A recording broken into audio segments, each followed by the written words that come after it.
মা, পাপা, তোমালোক দুইটা নাযাবা, এটা থাকা না মোৰ লগত খেলিবলৈ। কামত নগ'লে নহ'ব নহয়, শুন, যাবই লাগিব। মই ককাৰ লগতে খেলোঁগে। হ'ব দিয়া, যোৱা। ককা, আজি মই তোমাৰ লগতহে খেলিম। আজি মাও নাথাকে, পাপাও নাথাকে, মই তোমাৰ লগতে খেলিম ককা।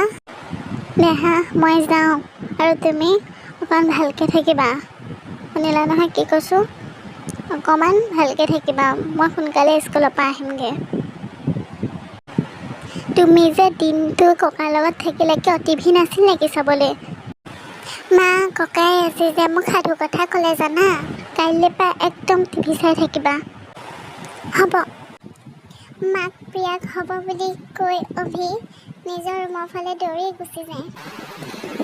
অভিয়ে মাকে কোৱাৰ ধৰণে পিছৰ দিনা ককাকৰ লগত নেখেলি দিনৰ দিনটো টিভিৰ ওচৰত বহি থাকে। এদিন হঠাৎ মাক প্ৰিয়া আৰু বাপেক জিতৰ মাজত কাজিয়া হয়। মাকে ক'লে, জিত, তোমাৰ দেউতাক একদম বৃদ্ধাশ্ৰমত থৈ আহিবা। মই স্কুল যোৱাৰ আগত ৰাতিপুৱাই ইমান কষ্ট কৰিব নোৱাৰোঁ। কিন্তু কিয়? জিতক কোনো ধৰণৰ উত্তৰ নিদি প্ৰিয়া জিতৰ গুৰিৰ পৰা আঁতৰি যায় আৰু জিতেও প্ৰিয়াৰ কথাত কৰি বৃদ্ধাশ্ৰম এখনলৈ জিতে ফোন লগায়। হেল্ল', মই জিত। মই মোৰ দেউতাক আপোনালোকৰ তাত থ'ম বুলি ভাবিছিলোঁ। আপোনালোকৰ কেনে অসুবিধাৰ কাৰণে আপোনালোকৰ নিজৰ দেউতাক ইয়াত ৰাখিব বিচাৰিছে?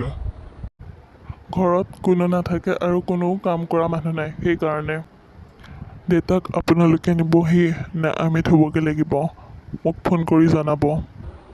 হ'ব ছাৰ, এতিয়া ৰাখিছোঁ।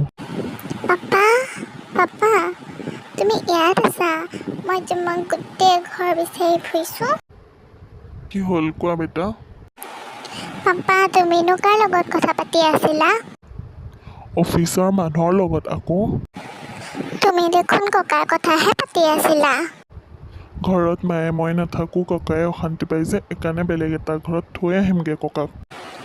মোকো লৈ যাবা, ডাঙৰ হ'লেতো ময়ো থ'ব লাগিব তোমালোকক।